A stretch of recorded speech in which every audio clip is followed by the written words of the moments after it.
Baik, Assalamualaikum warahmatullahi wabarakatuh.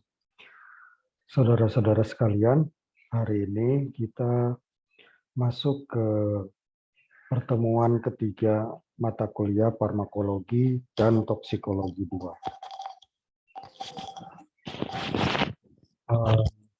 Pokok bahasan yang akan kita eh, kuliahkan pada hari ini adalah tentang obat gangguan saluran pencernaan.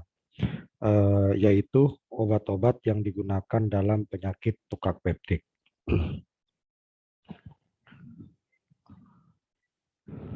Materi pertemuan kita hari ini terdiri dari pengantar tentang fisiologi sekresi asam lambung, kemudian dilanjutkan dengan masuk materi farmakologi, yaitu tentang obat-obat yang digunakan dalam penyakit terkait tukak peptik. Ada dua golongan besar yang akan kita bahas. Pertama adalah obat yang mengurangi keasaman cairan intralambung, cairan di dalam lambung. Dikurangi keasamannya dengan menggunakan obat antasida, obat antagonis reseptor histamin 2. Jadi kalau ada tulisan reseptor H2, ini maksudnya hanya adalah histamin. Kemudian penghambat pompa proton, obat antikolinergik. Yang kedua, kita akan membahas tentang obat-obat pelindung mukosa lambung, itu antara lain sukralfat, kemudian analog prostaglandin, senyawa bismut, kemudian rebamipid, dan beberapa tanaman yang contoh tanaman yang digunakan atau terbukti memiliki manfaat dalam perlindungan mukosa lambung maupun mengurangi keasaman intralambung. Sedikit kita mereview tentang saluran pencernaan. Kita sudah belajar ini di mata kuliah anatomi dan fisiologi manusia. Jadi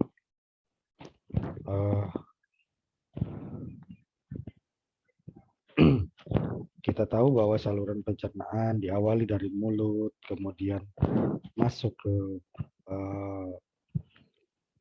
esofagus. Di esofagus nanti akan masuk, kemudian berjalan masuk ke dalam lambung. Nah, pembahasan kita berfokus pada obat-obat yang digunakan pada gangguan tukak peptik, yaitu terutama tukak di daerah lambung ini.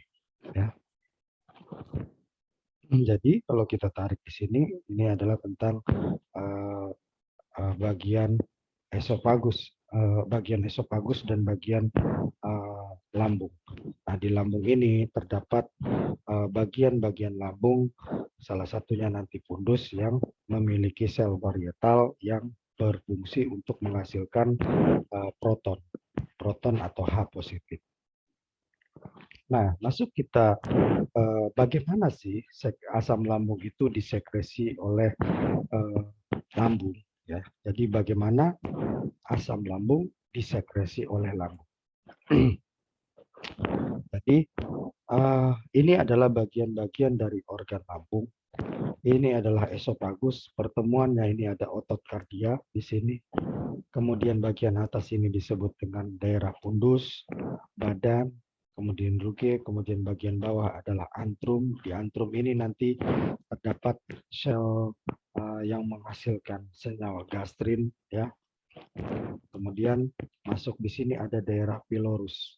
Nah, ini daerah pilorus, kemudian ada otot sphincter pilorus. Ini daerah penting yang kadang-kadang dalam pemodelan hewan tukak lambung ini kadang diikat, maka nanti menyebabkan terjadi peningkatan produksi asam lambung. Nah, di bagian-bagian lambung tersebut, kita masuk sekarang bagaimana sel-sel apa sih yang bertanggung jawab dalam biosintesis HCl. Jadi saudara-saudara, di bagian fundus ini terdapat sel chips, kemudian terdapat sel parietal. Ini ya, sel chip di sini. Sel chips menghasilkan pepsinogen. Pepsinogen ini merupakan prekursor untuk menjadi pepsin, suatu senyawa yang bersifat proteolitik. Jadi kalau mengkonsumsi protein, maka protein-protein tersebut untuk dipecah menjadi asam-asam amino membutuhkan pepsin. Pepsin berasal dari pepsinogen. Pepsinogen ini akan menjadi aktif menjadi pepsin ketika keasaman lambung turun, semakin turun ya. Nah, ini keasaman ini nanti ditentukan dengan produksi dari H positif atau proton. Proton dihasilkan oleh sel parietal. Bagaimana sel parietal menghasilkan asam lambung?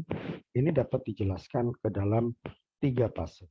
Pertama adalah fase sefalik, yang kedua fase gastrik, dan yang ketiga adalah fase intestinal.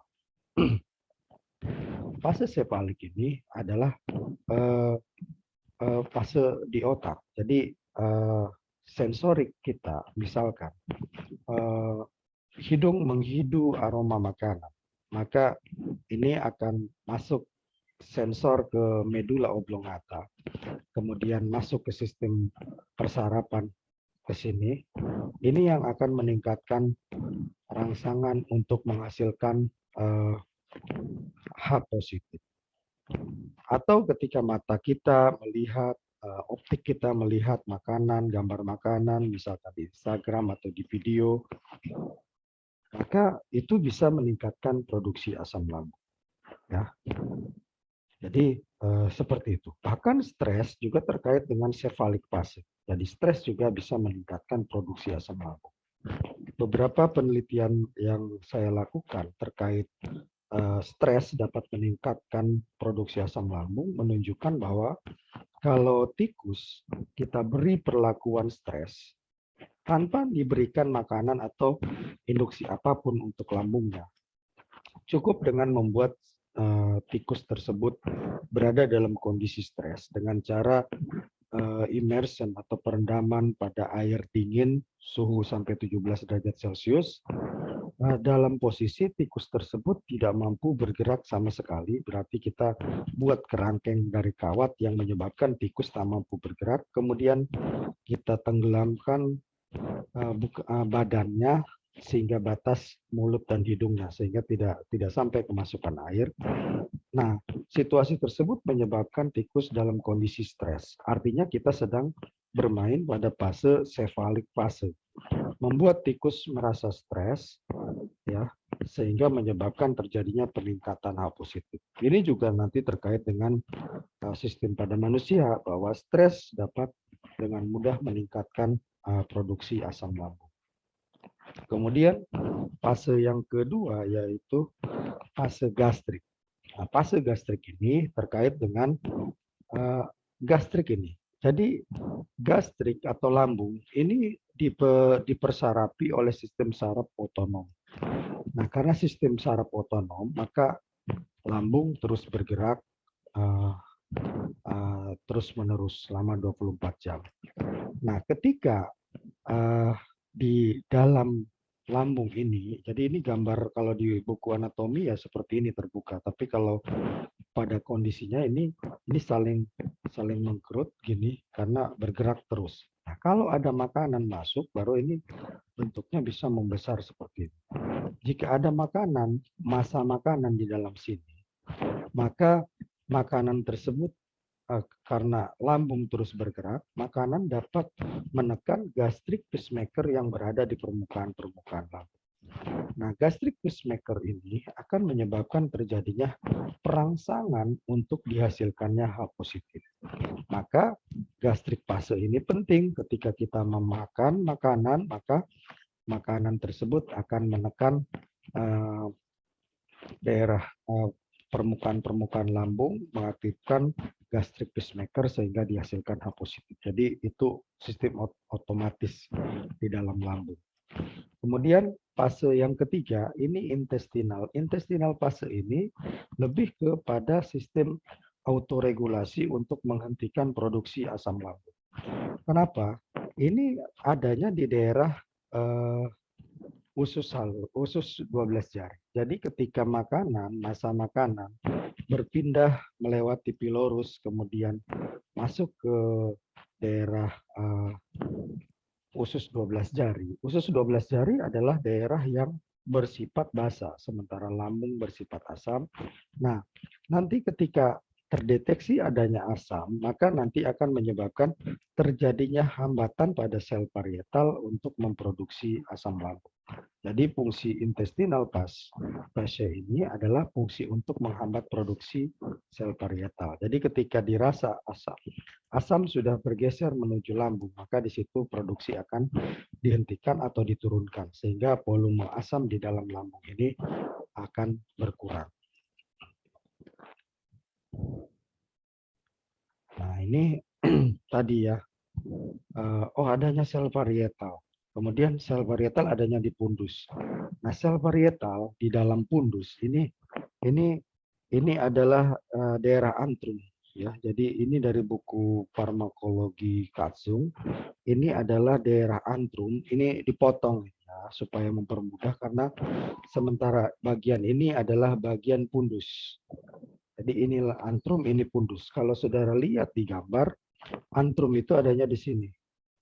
Sementara pundus adanya di sini. Nah, supaya dekat, makanya di sini disatukanlah dengan gambar.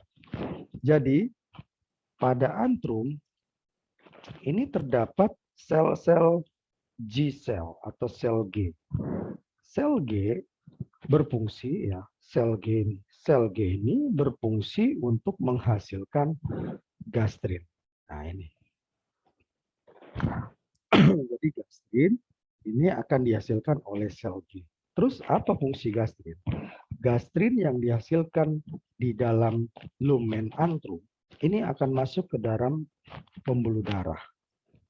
Ya, kenapa harus masuk ke dalam pembuluh darah? Karena gastrin nanti akan mengaktifkan reseptor gastrin di sel enterochromatin like cell. Jadi sel ECL adanya itu di daerah pundus.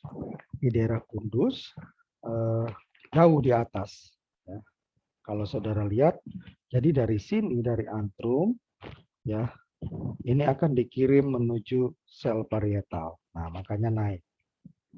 Ya, jadi masuk melalui aliran darah, gastrin ini akan keluar di daerah pundus, kemudian gastrin akan menduduki reseptor gastrin. Pendudukan reseptor gastrin pada sel enterochromatin like cell ini akan menyebabkan berkas-berkas histamin atau vakuola berisi histamin di sel ECL akan terdorong menuju dinding, menuju membran, kemudian akan lepas. Terjadinya pelepasan histamin. Ya. Nah, kemudian histamin yang dilepaskan akibat rangsangan gastrin terhadap sel ECL ini menyebabkan senyawa histamin akan duduk pada reseptor histamin 2. Nah, reseptor histamin 2 bersama reseptor muskarinik 3 bersama reseptor gastrin sendiri ini berfungsi untuk merangsang sel parietal untuk menghasilkan H positif.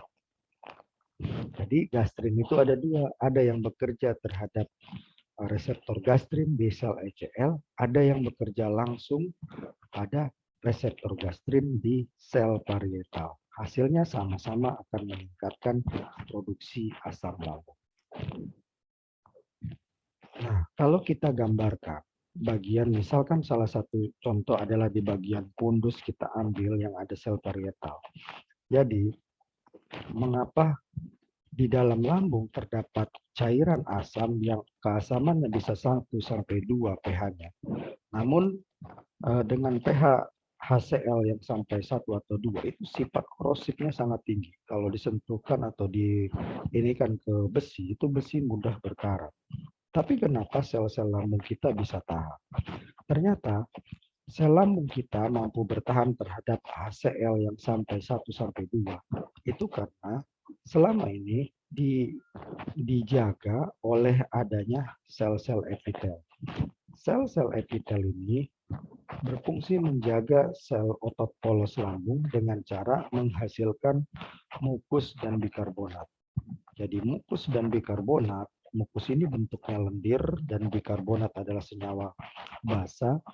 Nah, ini akan membentuk suatu lapisan gel di permukaan epitel lambung yang berhadapan dengan HCl. Jadi HCl-nya di sini.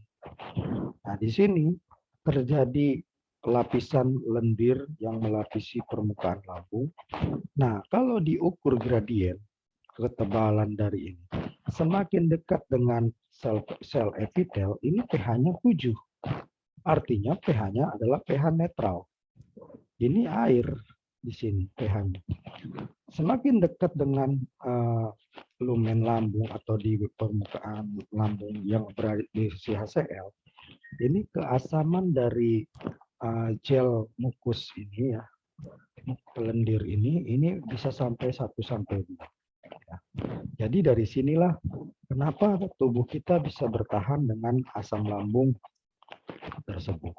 Nah, kemudian asam lambung ini tadi saudara sudah melihat bahwa dihasilkan oleh sel varietal yang dirangsang oleh histamin, yang dirangsang oleh gastrin, atau dirangsang oleh asetilkolin dari sistem saraf parasimpatik yang menduduki reseptor muskarinik 3. Nah, dari sini ini ada sel varietal 1. Satu sel varietal ini akan melepaskan H positif. H positif yang dilepaskan ini kemudian akan berdifusi perlahan-lahan naik ke permukaan lambung, kemudian jadi supaya tidak terjadi difusi balik, ini sudah bersiap-siap di sini terdapat bikarbonat. Jadi H positif yang akan kembali balik ini akan dinetralkan dengan bikarbonat, sehingga situasi di permukaan epitel ini adalah pH 7 karena bikarbonat ketemu dengan H positif ini menyebabkan terjadinya reaksi netralisasi. Nah, kemudian H positif yang lepas ini kemudian nanti akan bertemu dengan Cl- membentuk senyawa HCl.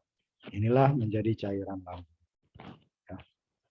Jadi sistem pertahanan kita ini di sel ada mukus bikarbonat. Saudara, waktu di pertemuan pertama kita membahas adanya fungsi prostaglandin I dan prostaglandin E yang dapat meningkatkan sekresi pada epitel, meningkatkan mukus dan bikarbonat. Nah, ini jadi disinilah fungsinya. Di jadi jangan nanti menyebut sel parietal melepaskan asam. Sel parietal itu hanya melepaskan proton. Sementara nanti asamnya terbentuk di lumen lambung dengan cara pertemuan antara proton atau H positif dengan Cl-. Jadi seperti ini. Kemudian ini kalau kita tarik tadi ini satu sel ini kita tarik ke slide berikutnya, maka bentuknya seperti ini. Jadi tadi ada reseptor gastrin yang akan diduduki oleh gastrin. Gastrin ini dari pembuluh darah ini berasal dari antrum. Di antrum itu terdapat sel G. Ya. Kemudian ada reseptor muskarinik 3. Reseptor muskarinik 3 ini diduduki oleh asetilkolin. Saudara sudah belajar tentang kolinergik. Ini dilepaskan di ujung saraf kolinergik. Kemudian ada senyawa histamin. Ini duduk pada reseptor histamin 2. Nah, ini akan menyebabkan terjadinya peningkatan H positif. Dan kita tahu hanya satu di sini reseptor EP3 yang bekerja menghambat sekresi asam lambung. Oke, ini ada video tentang bagaimana biosintesis HCl. Ini tadi sebenarnya sudah kita bahas ya. Bagaimana nanti saya berikan materinya, saudara bisa membaca. Tadi sebenarnya secara ininya sudah dijelaskan meliputi 3 fase. Fase sefalik, fase gastrik, dan fase intestinal.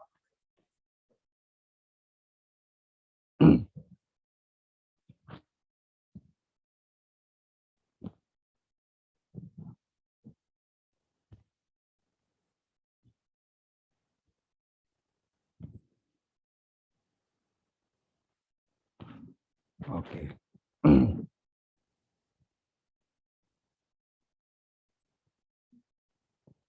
Oke, jadi sama ya seperti yang tadi saya jelaskan. Nanti saudara bisa melihat sendiri. Kemudian ini bagaimana asam lambung diproduksi. Jadi di dalam suatu sel parietal, bagaimana H positif itu bertukar dengan K positif. Maka di sini terdapat suatu pompa, yaitu ATPase. Jadi ATPase di sini, pompa ini bekerja memompa sel proton keluar, kemudian memasukin ion kalium. Makanya disebut pompanya, nama resmi dari pompa proton adalah H positif, K positif, ATPase. Atau lebih dikenal dengan sebutan pompa proton. Ya. Maka nanti obat-obatannya disebut dengan penghambat pompa proton. Oke. Nah, karena asam lambung tadi diperantarai oleh sistem persarapan otonom, maka nanti terus-menerus dihasilkan produksi asam lambung. Namun, saudara-saudara sekalian tahu bahwa ada yang disebut dengan irama sirkadian. Apa itu irama sirkadian? Irama sirkadian adalah suatu irama harian atau irama 24 jam sistem tubuh kita. Jadi dari jam 9 sampai jam 9 berikutnya, itu disebut irama sirkadian, irama harian. Ada irama tahunan, ada irama bulanan. Nah, irama harian disebut irama sirkadian. Artinya, asam lambung memang diproduksi terus-menerus. Tapi nanti ada waktu-waktu tertentu asam lambung ini terjadi peningkatan produksi. Misalnya kapan? Saat sarapan. Maka lihat ini ya, keasamannya akan meningkat, berarti produksi asam lambung meningkat. Saat sarapan terjadi peningkatan, kemudian turun, kemudian ini ada masa ngemil lah istilahnya ya, kopi dan kue nata, naik asam lambung. Kemudian masuk waktu makan siang, terjadi peningkatan produksi asam lambung, kemudian turun lagi asam lambung. Kemudian ini yang biasa sore-sore, kemudian ada camilan sore, maka asam lambung naik lagi. Kemudian makan malam naik lagi. Nah, oke, sudah fase 3 fase sarapan, makan siang, makan malam, dan 2 waktu ngemil, ya, kemudian turun. Mungkin ada makanan ringan dan lain-lain, ada lagi makan naik lambung.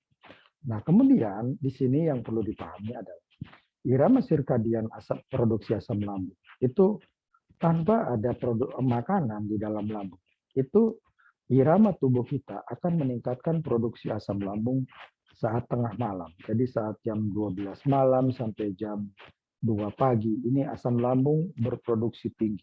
Bersama seperti saat makan siang. Makan siang ini kan makan paling besar. Jadi di saat tengah malam juga akan terjadi peningkatan asam lambung yang sangat tinggi. Nah, disinilah biasanya serangan-serangan tukak lambung atau sakit mah akan terjadi. Jadi saudara tidak ada makanan pun di sini akan naik.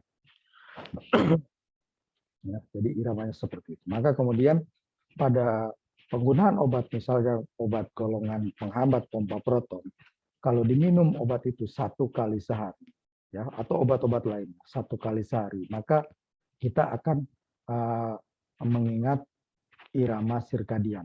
Ya. Jadi irama sirkadian adalah irama 24 jam. Yang penting kita pahami saat obat digunakan 1 kali sehari.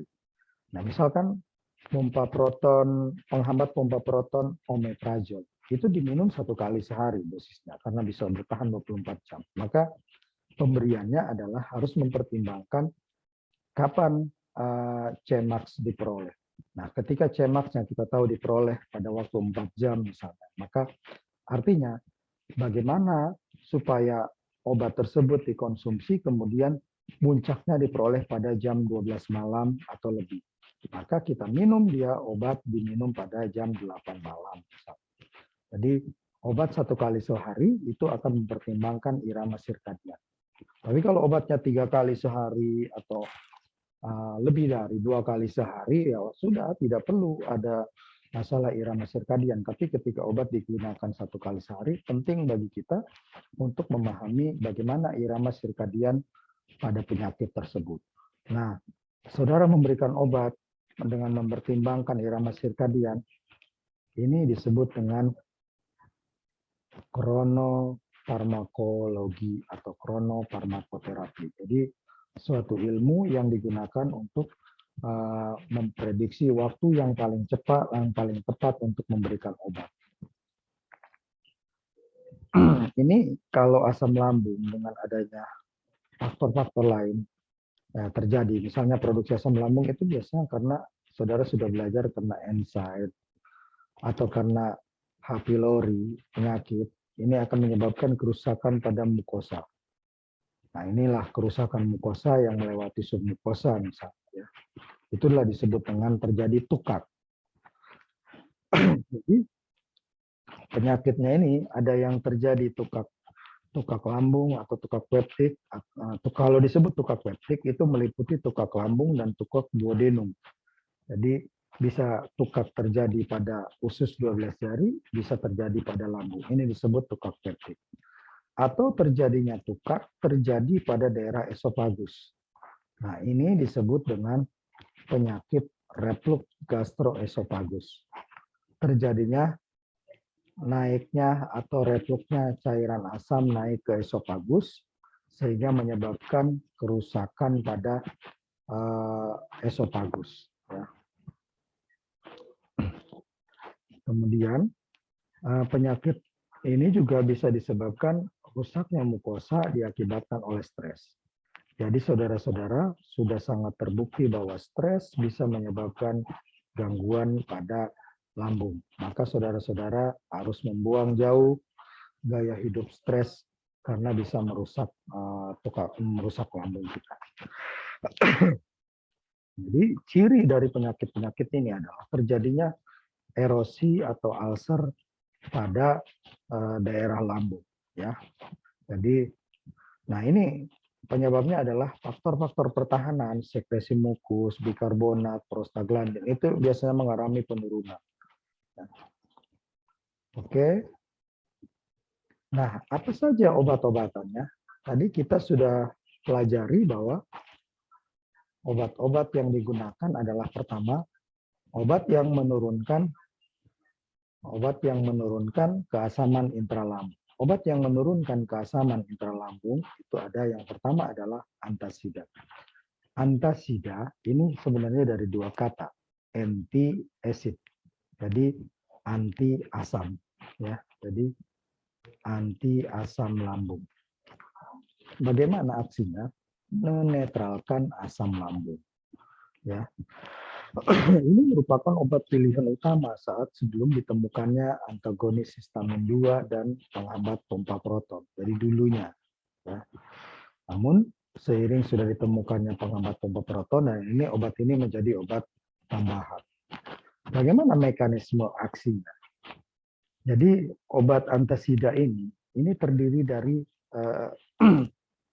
ada bentuknya aluminium, hidroksida, magnesium hidroksida misalnya. Nah, jadi bentuk basa lemah dari antasida ini akan bereaksi dengan asam hidroklorida dalam lambung sehingga membentuk garam dan air. Saudara akan ingat ini saat kimia dasar. Ini adalah reaksi netralisasi. Jadi reaksi netralisasi, asam dengan basa bereaksi menghasilkan air yang netral pH-nya dan garam. Ya. Jadi seperti ini. Nah, ini ada hal yang harus saudara waspadai terkait antasida.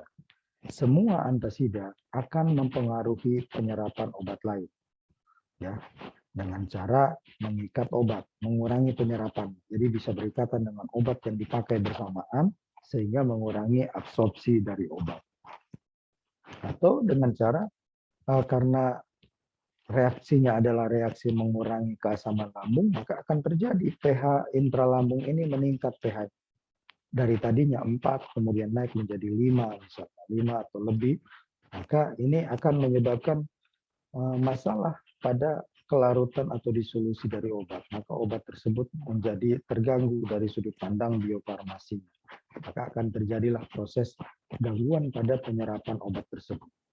Maka solusinya adalah jika Anda atau pasien-pasien Anda nanti setelah jadi apoteker menggunakan obat antasida, maka saudara harus memastikan antasida dipisahkan jarak penggunaannya dengan obat lain setidaknya 2 jam.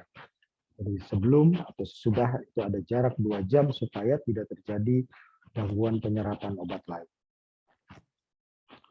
Nah, beberapa antasida, jadi reaksinya reaksi ini ya, reaksi netralisasi seperti ini. Contoh antasida adalah natrium bikarbonat. Ya. Jadi natrium bikarbonat, saudara teringat, oh ada bikarbonat ya. Bikarbonat yang dihasilkan ini sama seperti bikarbonat yang dihasilkan sel parietal. Jadi natrium bikarbonat akan menghasilkan, reaksinya akan menghasilkan CO2 di sini ya. Dia akan menghasilkan CO2. CO2 ini gas. Nah, ini akan menyebabkan nanti pasien bersendawa ya. Peregangan lambung, pasien merasa penuh nih karena terbentuknya gas CO2 kemudian bersendawa. Kemudian kalau basa ya, basa bikarbonat ini kalau tidak bereaksi dengan HCl misalkan berlebih, maka basanya ini bikarbonat natrium bikarbonat ini akan terserap masuk ke dalam darah kemudian bisa menyebabkan terjadinya alkalosis metabolik. Jadi terjadinya pembasaan secara metabolik di darah ya. Nah, ini tidak bagus untuk pasien yang mengalami gangguan ginjal ya. Kemudian juga hasil dari natrium bikarbonat dengan HCl itu menghasilkan NaCl. Jadi saudara tidak memakan garam, tetapi minum natrium bikarbonat menyebabkan reaksinya menghasilkan garam NaCl. Nah ini kalau garam NaCl ini, kalau pasiennya hipertensi, ini tak baik. Ya, jadi akan pasien tersebut tidak mengkonsumsi garam, dikurangi konsumsinya, tapi ketika minum natrium bikarbonat malah menjadi garam NaCl. Obat yang lain adalah kalsium karbonat. Jadi kalsium karbonat, ini obat-obat ini natrium bikarbonat, kalsium karbonat, ini adalah obat antasida yang sangat cepat sekali reaksinya untuk dihasilkan. Ya, tapi saudara-saudara, saya kira kalau mengalami sakit MAH, biasanya ini duluan ini ya, magnesium hidroksida dicampur dengan aluminium hidroksida. Padahal itu reaksinya paling lambat, tetapi paling aman. Jadi kalsium karbonat ini kurang larut dibandingkan dengan natrium bikarbonat ya. Tetapi ini kurang ya, efeknya lebih lambat dibandingkan dengan natrium bikarbonat. Sama produksinya akan menghasilkan CO2. Tapi lebih kurang efek sampingnya karena yang dihasilkan adalah CaCl, bukan natrium, bukan garam dapur yang dihasilkan ya. Jadi tetap kalau menggunakan ini akan terjadi sendawa ya. Nah, ini yang paling sering terjadi digunakan ya. Jadi antasida sebenarnya ini ada 2 antasida, antasida magnesium hidroksida dan aluminium hidroksida. Ya, jadi 2 antasida. Tapi kenapa digabungkan? Kalau dipisah-pisahkan, kedua obat ini akan menimbulkan efek samping yang tidak diharapkan. Tapi kalau digabungkan, efek sampingnya menjadi hilang. Kenapa? Jadi 2 obat ini sama-sama reaksinya lambat dengan HCl. Jadi saudara kalau mau cepat tadi natrium atau kalsium bikarbonat, ini reaksinya lebih lambat. Nah, magnesium akan membentuk magnesium hidroksida akan membentuk MgCl, sementara aluminium membentuk AlCl. Ya. Nah, di sini lihat hasil reaksinya tidak menyebabkan dihasilkannya CO2, maka pasien tidak bersendawa dengan minum magnesium hidroksida dan aluminium hidroksida.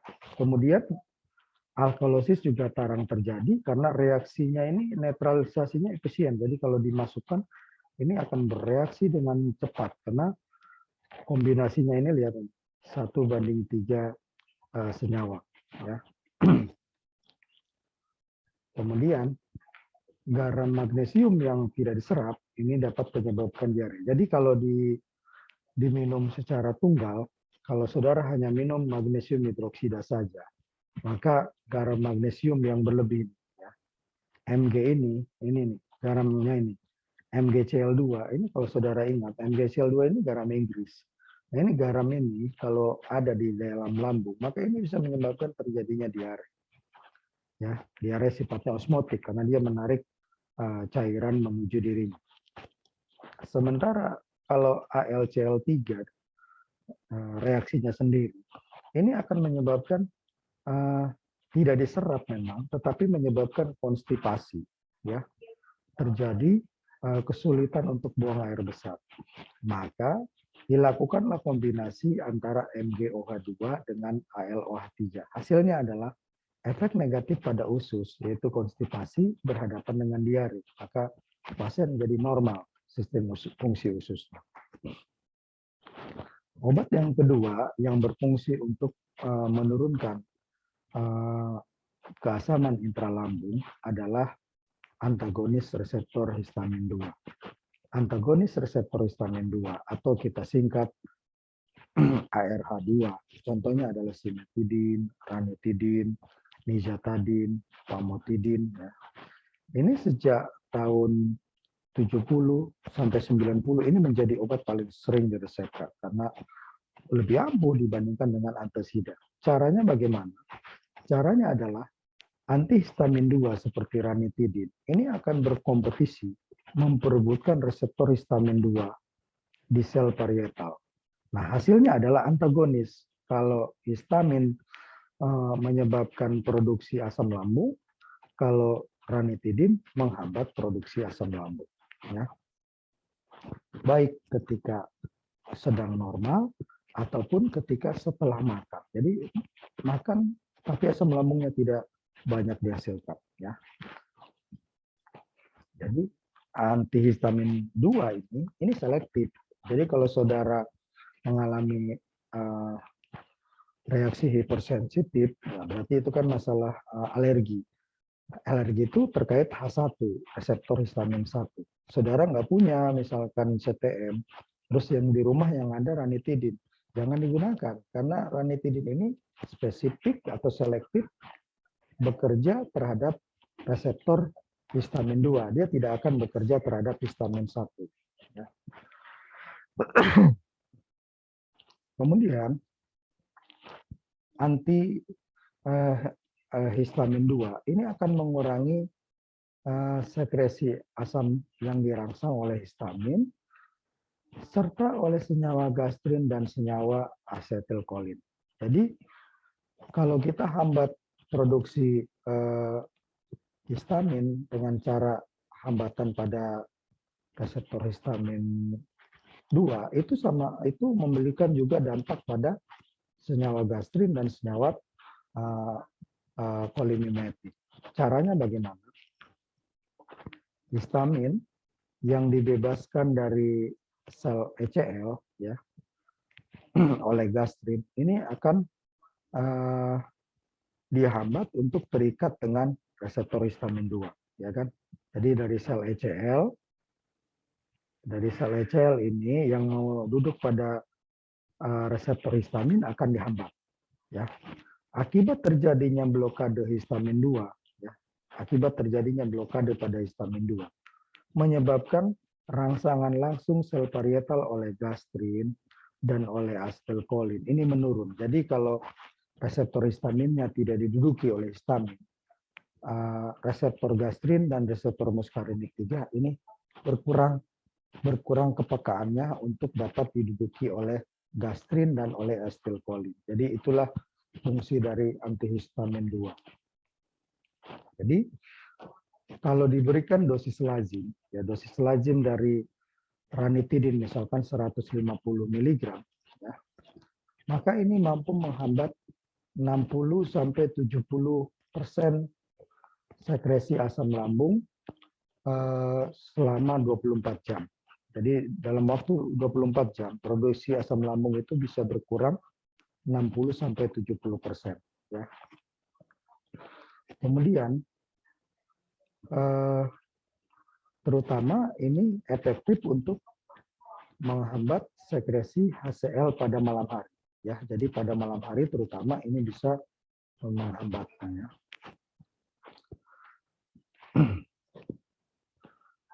Nah, Karena ini hanya menghambat 60-70% dalam waktu 24 jam, maka dianjurkan supaya pertahanannya selalu di atas 50% ya selama 10 jam, maka dianjurkan untuk menggunakan antihistamin 2 adalah 2 kali sehari. Maka saudara-saudara akan lihat bahwa obat ini digunakan 2 kali sehari. Ini kalau lihat. Bis in the, ini artinya 2 kali sehari. Kenapa digunakan 2 kali sehari? Karena dalam waktu 24 jam hambatannya antara 60-70%. Sehingga supaya dia terus bertahan di atas 50% selama 24 jam, maka harus diberikan 2 kali sehari. Ini digunakan untuk berbagai penyakit tukak lambung tadi ya. Jadi untuk tiga-tiganya bisa dipakai. Nah, efek samping dari antihistamin 2 ini cenderung lebih aman ya. Jadi kalaupun muncul ada 3% yaitu berupa terjadi diare, lelah, nyeri kepala dan konstipasi. Jadi lebih baik ininya ya. Nah, ini mungkin yang kalaupun ini adalah masalah dia mempengaruhi sitokrom P450, suatu enzim di dalam hati yang berfungsi dalam metabolisme. Jadi ini menyebabkan bisa meningkatkan waktu paruh dari obat-obat. Obat yang ketiga yaitu menghambat pompa proton. Nah ini obat ini sekarang paling menjadi pilihan utama dalam pengobatan tukak lambung, first line ya, proton pump inhibitor (PPI). Nanti singkatannya lebih sering ini PPI. Jadi mulai tahun 80-an, jadi 10 tahunan lah lebih maju daripada antihistamin 2. Ini paling sering diresepkan karena keamanannya. Obat-obatannya, ininya belakangnya adalah prazol, omeprazol, esoprazol, lansoprazol, pantoprazol. Nah, obat ini bukan dalam bentuk aktif. Jadi dalam kapsul ini adalah bentuk obat tidak aktif. Nah, kenapa obat ini tidak aktif? Kemudian obatnya tidak stabil. Jadi di dalam asam lambung ini tidak stabil. Maka kemudian dilakukanlah formulasi yaitu lepas tunda, delayed release. Dia obat ini tidak dipecah di dalam lambung karena tadi rusak. Maka obat ini dilepas tunda sehingga baru dilepaskan di dalam usus. Ya, jadi dengan cara disalut, biasanya disebut dalam bentuk mikroenkapsulasi. Jadi omeprazol kalau saudara gerak-gerakan nanti akan bunyi-bunyi karena di dalamnya adalah ada kapsul-kapsul kecil, ada granul-granul di dalam kapsul tersebut. Nah ini kemudian ketersediaan hayatinya dipengaruhi adanya makanan. Jadi kalau ada makanan ini bisa menyebabkan berkurangnya 50% ketersediaan hayati dari obat-obat penghambat pompa proton. Maka saudara, kalau ada pasien menggunakan omeprazol, maka disarankan obatnya diminum ketika lambung dalam kondisi kosong. Kemudian, jadi seperti itu, diberikan 1 jam sebelum makan supaya konsentrasi obatnya nanti naik, ya, tetap tinggi karena dia tidak diganggu oleh makanan. Kemudian waktu paruhnya sekitaran 1,5 jam. Jadi, nah ini yang hebatnya, kemampuan menghambat produksi asam lambung ini bisa bertahan 24 jam. Kenapa seperti ini? Karena penghambat pompa proton ini bersifat irreversible, jadi menginaktifkan pompa proton tadi H positif ATPase, enzim pompanya, pompa protein pompa ini diikat secara irreversible. Nah, sementara dibutuhkan waktu selama 18 jam bagi tubuh manusia untuk dapat membentuk molekul baru H positif, K positif ATPase. Artinya, meminum dosis tunggal dari penghambat pompa proton seperti omeprazol, ini akan menyebabkan terjadinya hambatan produksi H positif sangat tinggi ya, sampai 98% selama 24 jam. Jadi ketika diminum 24 jam akan bertahan. Kenapa? Karena tubuh butuh waktu 18 jam untuk membentuk H positif, K positif TPase yang baru. Jadi selama ini ya pompa ini dia nggak aktifasi, maka pasien akan menurun produksi H positif. Ya. Nah, kalau obat dihentikan, ini sekresi asam lambung akan kembali ke posisi normal setelah 3-4 hari.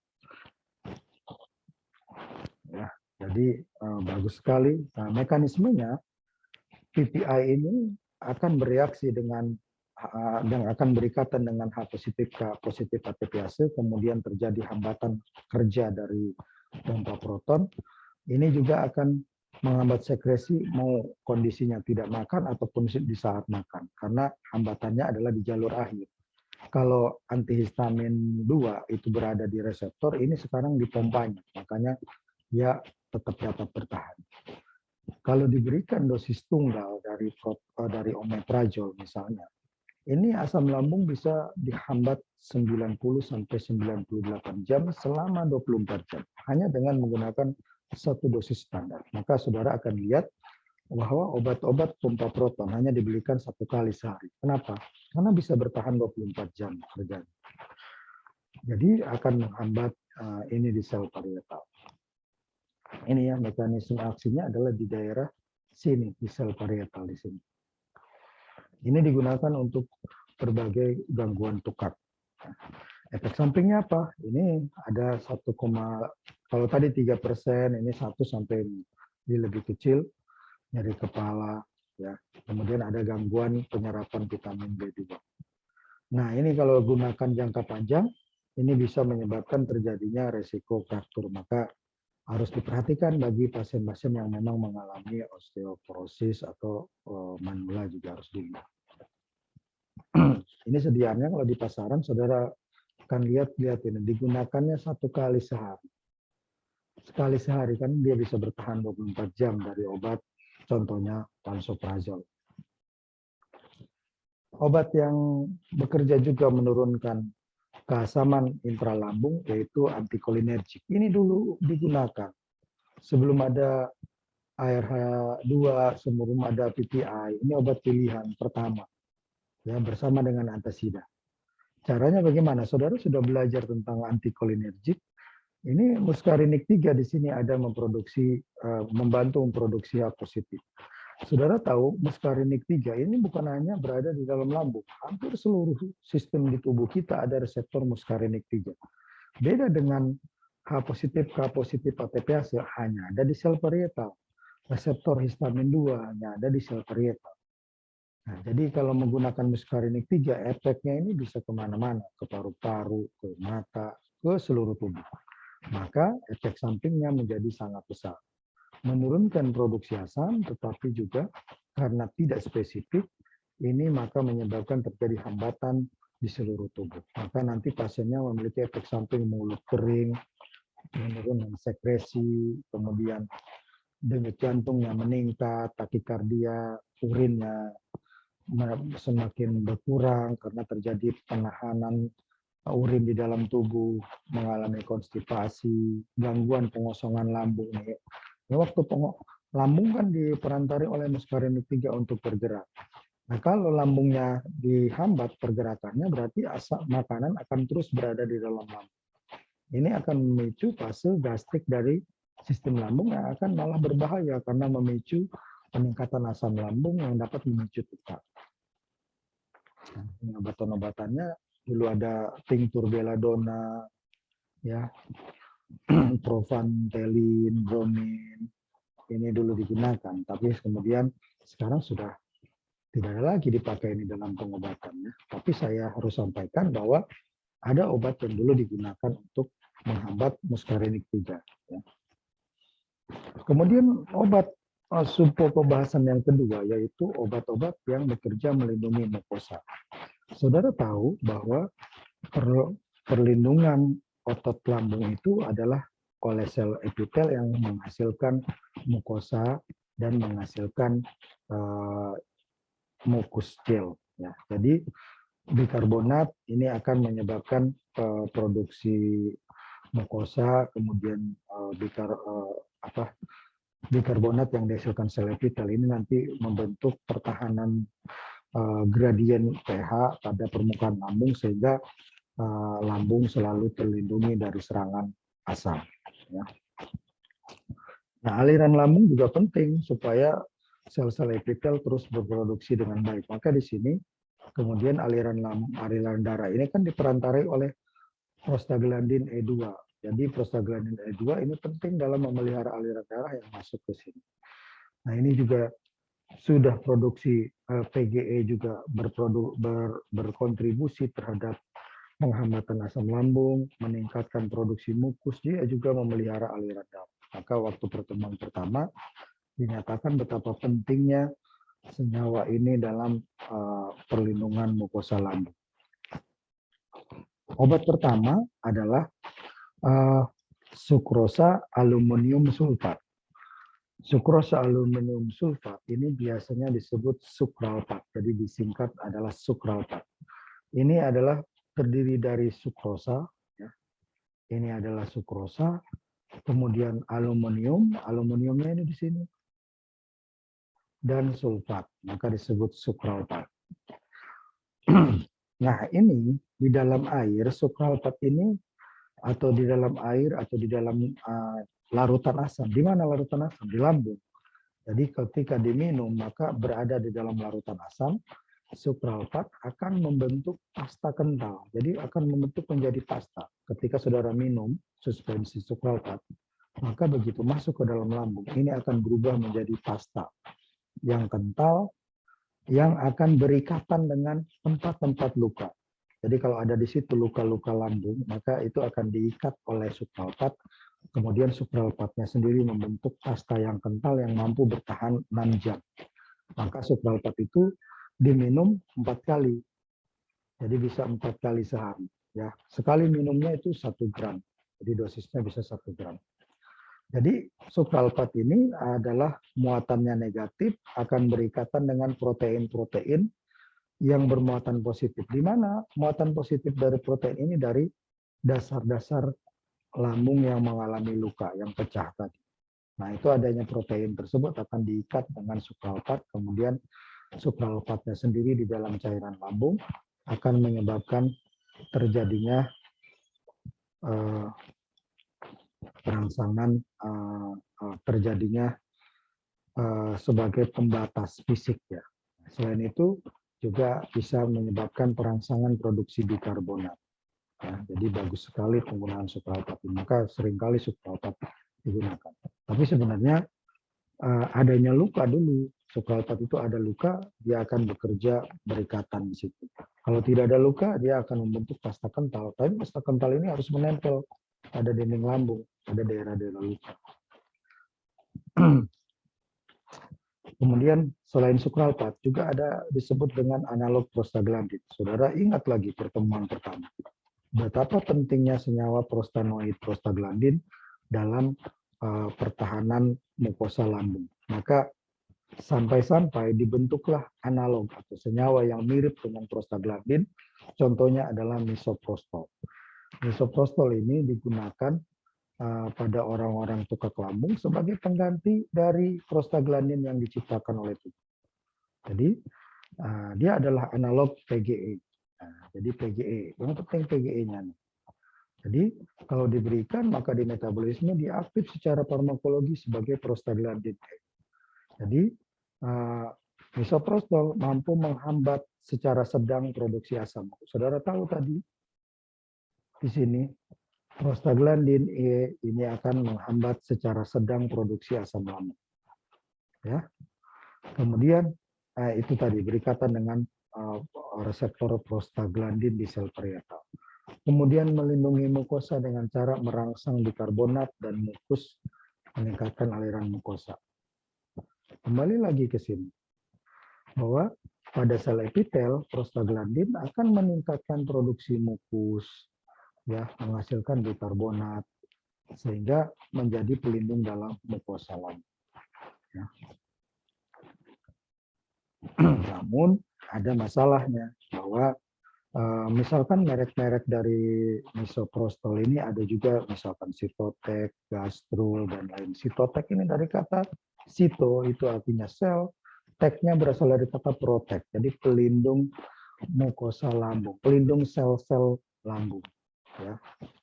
Nah, di pasaran ini jadi digunakan pada pasien-pasien yang mengalami tukak oleh karena penggunaan NSAID. Jadi kalau pasien yang menggunakan NSAID, kemudian dia maka diberikanlah misoprostol karena dia tidak bisa menghentikan NSAID-nya. Ini pada orang tua bisa terjadi, dia sudah kena tukak tetapi NSAID-nya tidak bisa dihentikan karena rematik dan lain-lain misalnya ya. Karena penyakit jantung dan lain-lain. Saudara sudah kita pelajari. Ya, jadi seperti itu. Jadi harus menggunakan NSAID tetapi dia tukak, maka diberikanlah analog prostaglandin. Ya, selain itu, tapi saudara pun ingat bahwa prostaglandin E ini pada daerah ada efek sampingnya karena bisa menyebabkan kram pada perut. Karena kenapa? Karena menyebabkan terjadinya kontraksi pada otot uterus. Ya, saudara pun tahu bahwa prostaglandin E digunakan untuk meningkatkan kontraksi pada ibu yang akan melahirkan normal. Ya, jadi kontraindikasinya berarti analog prostaglandin tidak boleh digunakan pada pasien tukak lambung yang sedang hamil karena bisa menyebabkan kontraksi pada uterus. Efek samping ini disalahgunakan, ingat kata disalahgunakan oleh orang-orang yang tidak bertanggung jawab untuk menyebabkan terjadinya keguguran. Ya, jadi aborsi itu bisa kadang digunakan misoprostol, ya. Jadi digunakan misoprostol untuk menggugurkan kandungan. Ini dalam hukum Indonesia ini disebut pelanggaran hukum. Jadi tidak ada aborsi dilegalkan di negara kita. Pelegalan pada aborsi itu ada kondisi tertentu yang membutuhkan ahli dan ditetapkan oleh pengadilan. Beda dengan Amerika dan lain-lain. Kita tidak. Kita tidak melegalkan aborsi. Ya. Nah ini dalam kenyataan di lapangan ini terjadi penyalahgunaan obat-obat misoprostol untuk menggugurkan kandungan karena efek dari prostanoid terhadap uterus tadi. Ya. Jadi saudara sudah saya sampaikan ilmu tentang prostaglandin ini sebagai analog, maka saya wanti-wanti saudara harus menggunakan secara positif ilmu itu dan mencegah terjadinya penyalahgunaan obat ini untuk kasus pengguguran kandungan. Kemudian obat lain yang melindungi mukosa lambung yaitu bismut. Jadi bismut subsalisilat dalam sediaannya atau bentuk kalium bismut subsitrat. Ini dulunya ini merupakan obat penting yang dipakai dalam pengobatan tukak lambung. Biasanya dikombinasi dengan antibiotik metronidazol atau tetrasiklin. Ya. Ini 99% dibuang di feses. Ya. Jadi hanya 1% saja masuk ke dalam tubuh. Ya. Bagaimana mekanismenya? Jadi bismut akan melapisi tukak sehingga lapisan lambung akan terlindung dari serangan asam dan pepsin.